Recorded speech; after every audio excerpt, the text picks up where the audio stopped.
Hello everyone, आज हम वायुमंडल की संरचना एवं परतों के बारे में जानेंगे क्योंकि ये जो टॉपिक है ये बहुत इंपॉर्टेंट है। इससे संबंधित कोई ना कोई क्वेश्चन एग्जाम में ज़रूर आता है, तो आज हम इसी के बारे में पढ़ेंगे। तो सबसे पहले जानते हैं वायुमंडल की संरचना के बारे में कि हमारे वायुमंडल की संरचना कैसे हुई है। हमारा जो वायुमंडल है इसमें अनेक प्रकार की गैसें पाई जाती हैं और गैसों के साथ साथ अशुद्धियाँ भी कई पाई जाती हैं।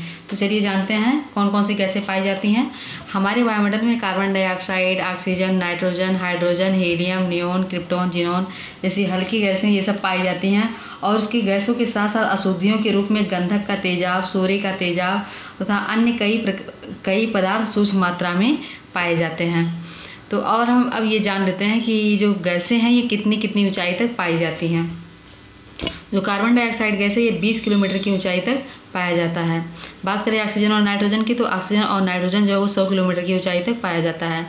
हाइड्रोजन 125 किलोमीटर की ऊंचाई तक पाया जाता है। और हीलियम, नियोन, क्रिप्टॉन, जिनोन जो हल्की गैसें हैं ये सब 125 किलोमीटर या उससे भी अधिक ऊंचाई पर पाई जाती हैं।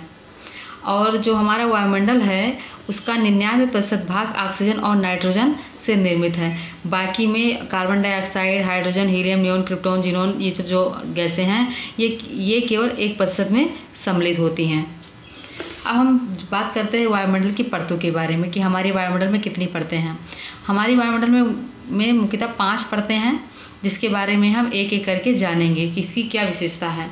चलिए शुरू करते हैं। देखिए, ये जो ग्रीन कलर से बना हुआ ये हमारी पृथ्वी है और पृथ्वी के ऊपर जो सबसे पहली परत पाई जाती है उसे हम क्षोभ मंडल कहते हैं। पृथ्वी के ऊपर जो पहली परत है उसका नाम क्षोभ मंडल है। इसको हम संवहन मंडल भी कहते हैं और परिवर्तन मंडल भी कहते हैं। तो ये जो है इसकी कई सारे नाम हो गए, जैसे क्षोभ मंडल, परिवर्तन मंडल और संवहन मंडल।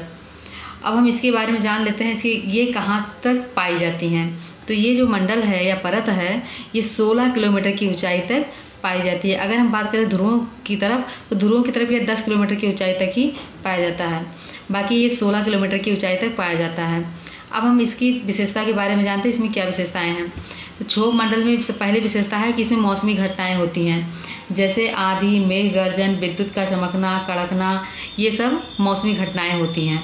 और दूसरा है ग्रीन हाउस प्रभाव, इसमें ग्रीन हाउस प्रभाव भी होता है। और सर्वाधिक इसमें घनत्व भी पाया जाता है। और इस मंडल में भारी गैसें पाई जाती हैं क्योंकि ये पृथ्वी सबसे नज़दीक है, इसलिए इसमें सबसे भारी गैसें पाई जाती हैं। और इसमें जो तापमान है वो ऊंचाई के अनुसार बदलता रहता है। जैसे जब हम 165 किलोमीटर की ऊंचाई पर जाते हैं, जब भी 165 किलोमीटर की ऊंचाई पर 1 डिग्री सेंटीग्रेड तापमान की कम हो जाता है। इस तरह से हम ये जानेंगे कि 165 मीटर की ऊंचाई पर 1 डिग्री सेंटीग्रेड तापमान कम हो जाता है, जिसे हम सामान्य ह्रास दर भी कहते हैं, ताप का सामान्य ह्रास दर।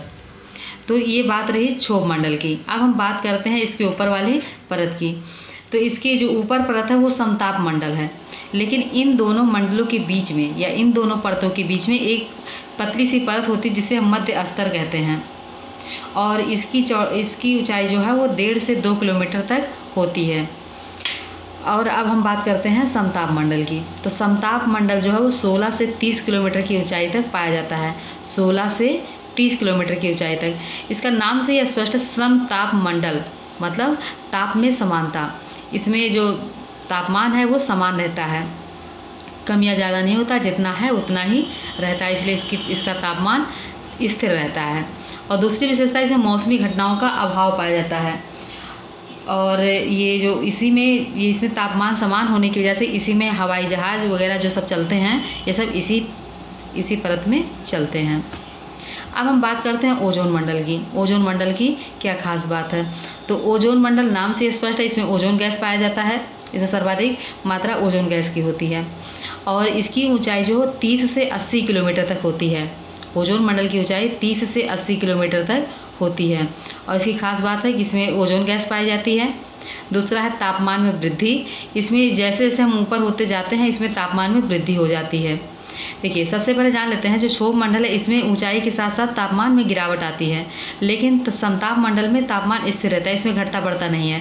लेकिन फिर अगर हम अगले परत में जाते हैं ओजोन मंडल में, तो ओजोन मंडल में तापमान जो है वो फिर से बढ़ने लगता है।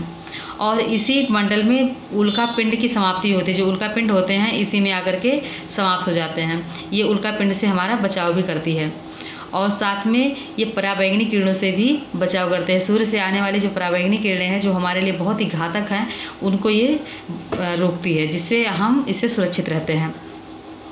और ओजोन गैस तो मिलता है क्योंकि ओजोन मंडल नाम ही है, तो इसको हम इसमें ओजोन गैस जो है वो सर्वाधिक मात्रा में पाया जाता है। और हाँ, ओजोन मंडल जो है इसके नीचे 2 परतें पाई जाती हैं और इसके ऊपर भी 2 परतें पाई जाती हैं। इसका मतलब ये बीच में है और बीच में होने की वजह से इसे मध्य मंडल के नाम से भी जाना जाता है। अब हम बात करते हैं आयन मंडल की कि आयन मंडल की क्या खास बात है। आयन मंडल जो 80 से 640 किलोमीटर की ऊंचाई तक पाया जाता है, 80 से 640 किलोमीटर तक। अब इसकी हम खास बात जानते हैं। इसमें सैटेलाइट जो वैज्ञानिक लोग सैटेलाइट स्थापित करते हैं वो सब इसी मंडल में स्थापित करते हैं और रेडियो तरंगों का परावर्तन भी इसी में होता है। साथ में जो हम आकाश का नीला रंग देते हैं वो इसी परत के कारण होता है और आकाश का नील वर्ण, ध्रुवीय प्रकाश और ब्रह्मांड किरणें इसकी विशेषता हैं। अब हम बात करते हैं बहिर्मंडल की। तो बहिर्मंडल की ऊंचाई जो है वो 640 किलोमीटर से 1000 या इससे भी अधिक ऊंचाई तक पाया जाता है। और इसकी खास बात यह है कि इसमें जो गैसें हैं वो हल्की होती हैं। इसकी गैसें जो हैं वो सभी हल्की गैसें ही होती हैं और ये हल्की होने की वजह से रुई के गुच्छों की भांति हमेशा तैरती रहती हैं। तो आपने आज वायुमंडल की परतों के बारे में जान लिया है। अब इससे संबंधित हम कुछ क्वेश्चन भी सॉल्व करेंगे, देखेंगे कि हम समझ में आया या नहीं आया। पहला क्वेश्चन है, वायुमंडल की परतों को कितने भागों में विभक्त किया गया है। तो वायुमंडल की परतों को कितने भागों में विभक्त किया गया है, 4, 5, 6 या 8। तो इसको हम जानते हैं कि 5 परत होते हैं, जैसे क्षोभ मंडल, समताप मंडल, ओजोन मंडल, आयन मंडल और बहिर्मंडल, इसलिए 5 ये सही होगा। दूसरा क्वेश्चन है, वायुमंडलीय घटनाएं किस परत में घटित होती हैं।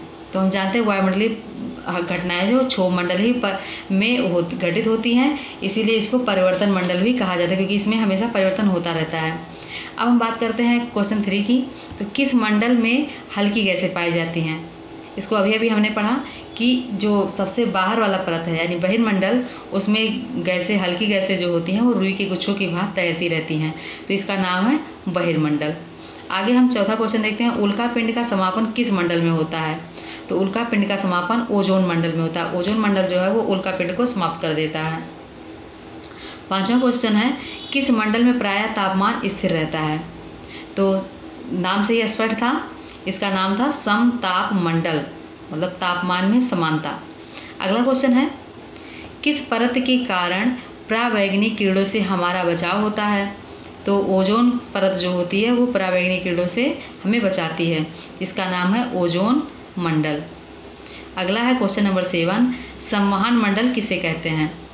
संवहन मंडल, इसको स्टार्टिंग में ही मैंने बताया, संवहन मंडल क्षोभ मंडल को कहते हैं। इसके संवहन मंडल, परिवर्तन मंडल, ये सब नाम है, इसके 3 नाम हो गए, संवहन मंडल, परिवर्तन मंडल, क्षोभ मंडल।